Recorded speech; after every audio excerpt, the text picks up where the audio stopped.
घटस्थापना, नवरात्रीचा मंगल आरंभ। घटस्थापना हा भारतीय संस्कृतीत नवरात्री उत्सवाचा शुभ आरंभ मानला जातो। हा दिवस देवीच्या आगमनाचा दिवस असून शक्ती, मातृत्वाचे, करुणेचे, शौर्याचे आणि सद्गुणांचे प्रतीक असलेल्या देवीचे घरात आणि मनात आगमन होते अशी श्रद्धा आहे। घट म्हणजे कलश, जो ब्रह्मांडाचे प्रतीक मानला जातो। नवरात्रीचे 9 दिवस देवीचा वास घरात राहतो असे शास्त्र सांगते। आधुनिक युगातही काळाच्या ओघात बदललेल्या जीवनशैलीतही घटस्थापना तेवढ्याच श्रद्धेने केली जाते। मुहूर्त आणि तयारी। घटस्थापनेचा सर्वात महत्त्वाचा टप्पा म्हणजे योग्य मुहूर्त शोधणे। शास्त्रानुसार शुभ मुहूर्तावर सुरू झालेले कार्य यशस्वी होते। नवरात्रीचा पहिला दिवस आश्विन शुद्ध प्रतिपदा असतो। सूर्योदयापूर्वी किंवा सूर्योदयाच्या वेळी घटस्थापना केल्यास देवीचा आशीर्वाद घरात कायमस्वरूपी टिकतो अशी धारणा आहे। वेळ कमी असला तरी श्रद्धा मनात असेल तर देवही मनात वास करतो, पण शक्यतो शुभ मुहूर्त पाळणे उत्तम असते। तयारीमध्ये 3 गोष्टी महत्त्वाच्या आहेत। 1. स्वच्छता। देवीला स्वच्छ आणि पवित्र वातावरण आवडते, त्यामुळे घरात आणि पूजेच्या ठिकाणी स्वच्छता असणे आवश्यक आहे। पूजेसाठी ईशान्य कोपरा किंवा देवघर उत्तम मानले जाते। 2. सामग्री जमवणे। 1. स्वच्छ मातीचा किंवा तांब्याचा घट, गंगाजल किंवा पवित्र पाणी, आंब्याची पाने, सुपारी, नारळ, फुले, हळद कुंकू, अक्षता, जव, गहू किंवा तांदूळ, देवीचे चित्र किंवा मूर्ती, दिवा, उदबत्ती, कापूर, साखरभात किंवा इतर प्रसाद। 3. मनशुद्धी। केवळ बाह्य स्वच्छता पुरेशी नाही, तर मनाची स्वच्छता सर्वात महत्त्वाची आहे। राग, मत्सर, द्वेष, अहंकार हे भाव बाजूला ठेवून मनात भक्ती, प्रेम आणि समर्पणाची भावना ठेवावी।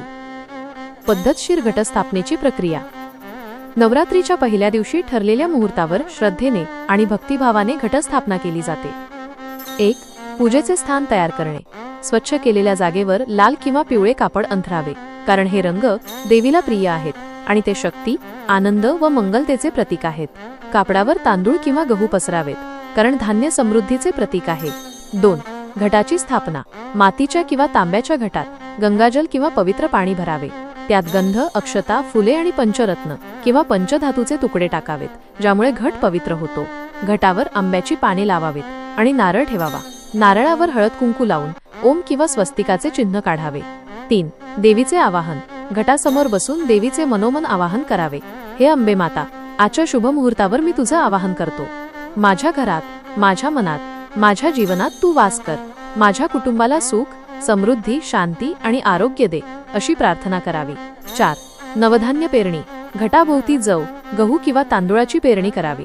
हे नवधान्य 9 दिवसांनी उगवतात आणि देवीच्या कृपेचे व समृद्धीचे प्रतीक मानले जातात। 5. दिवा आणि उदबत्ती प्रज्वलित करणे। पूजेच्या ठिकाणी दिवा लावावा, जो ज्ञान, बुद्धी आणि मंगलतेचे प्रतीक आहे। उदबत्ती किंवा कापूर लावून वातावरण सुगंधित आणि पवित्र करावे। 6. मंत्रजप आणि आरती। देवीचे मंत्र म्हणावेत, जसे की ओम जयंती मंगला काली भद्रकाली कपालिनी, दुर्गा क्षमा शिवा धात्री स्वाहा स्वधा नमोस्तुते। यानंतर देवीची आरती करावी। 7. प्रसाद अर्पण करणे। आरतीनंतर देवीला साखरभात, फलाहार किंवा घरगुती नैवेद्य अर्पण करावा। महत्त्वाचे म्हणजे त्यात प्रेम आणि श्रद्धा असावी। 8-9 दिवस पूजन। घटस्थापनेनंतर 9 दिवस दररोज देवीची पूजा करावी। सकाळी संध्याकाळी दिवा लावून, आरती करून आणि प्रसाद अर्पण करून देवीचे स्मरण करावे। नवरात्रीच्या शेवटच्या दिवशी घट विसर्जन करून देवीला निरोप द्यावा। प्रार्थना, मंत्र आणि भावनिक स्पर्श। नवरात्रीत केवळ विधी पुरेसे नाहीत, तर देवीशी मनापासून संवाद साधणे महत्त्वाचे आहे। मंत्रोच्चार, प्रार्थना आणि आरतीमधून आपण आपल्या भावना देवीसमोर व्यक्त करतो। साधी पण हृदयाला भिडणारी प्रार्थना। सकाळी घटासमोर बसून डोळे मिटून मन एकाग्र करून देवीला हाक मारावी। हे जगदंबे, हे मातेश्वरी, माझं जीवन तुझ्याशिवाय अपूर्ण आहे। तुझी शक्ती माझ्या अंगात उतरो। तुझं ममत्व माझ्या कुटुंबाला लाभो।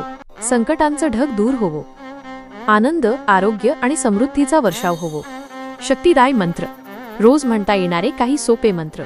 ओय ह्रीं क्लीं चामुंडाय विच्चे, ओय दुं दुर्गायै नमः, ओय सरस्वत्यै नमः।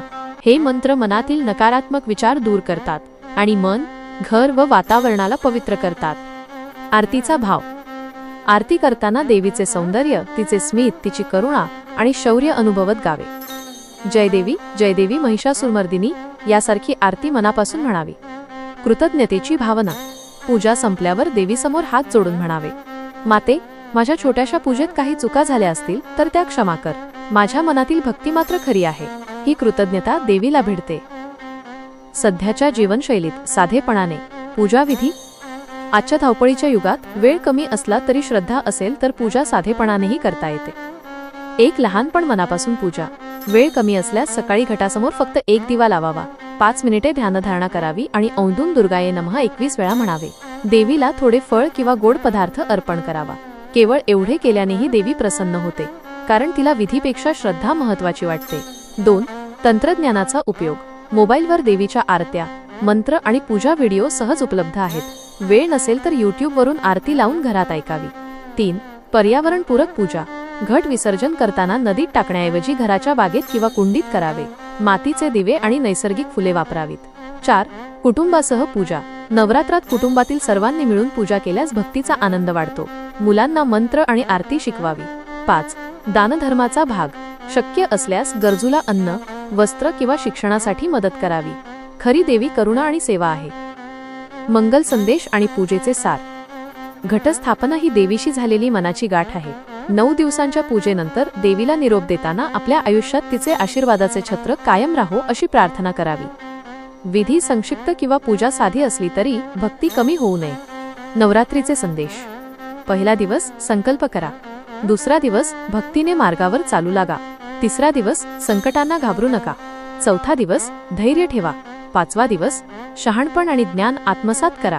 6वा दिवस करुणा आणि दया हृदयात ठेवा. 7वा दिवस आत्मशक्ती जागवा. 8वा दिवस समर्पण करा. 9वा दिवस विजय तुमचाच आहे. हे 9 दिवस आपल्याला आयुष्य कसे जगावे हे शिकवतात. अंतिम मंगल संदेश. शेवटी देवीसमोर हात जोडून म्हणावे, हे जगदंबे, तुझ्याशिवाय जीवन रिकामं आहे. माझ्या कुटुंबावर, माझ्या गावावर, माझ्या देशावर तुझी कृपा राहू दे. सर्वांना सुख, शांती आणि समाधान लाभू दे. आमच्या मनातील अंधकार नाहीसा होवो आणि ज्ञान, भक्ती आणि प्रेमाचं तेज पसरू दे. हा मंगल संदेश मनापासून भावना व्यक्त करून द्यावा, कारण देवाला आपल्या मनाची भाषा समजते. मित्रांनो, जर तुम्हाला हा घटस्थापनेचा विधी आवडला असेल तर नक्कीच हा व्हिडिओ लाईक करा, आपल्या मित्रपरिवारासोबत शेअर करा आणि देवीचे प्रेरणादायी संदेश ऐकण्यासाठी आमच्या चॅनलला सबस्क्राईब करा. तुमचा प्रत्येक लाईक आणि शेअर आम्हाला नवी प्रेरणा देतो. चला तर मग, देवीचे नाव घेत आपण सगळे मिळून भक्तीच्या मार्गावर पुढे जाऊया.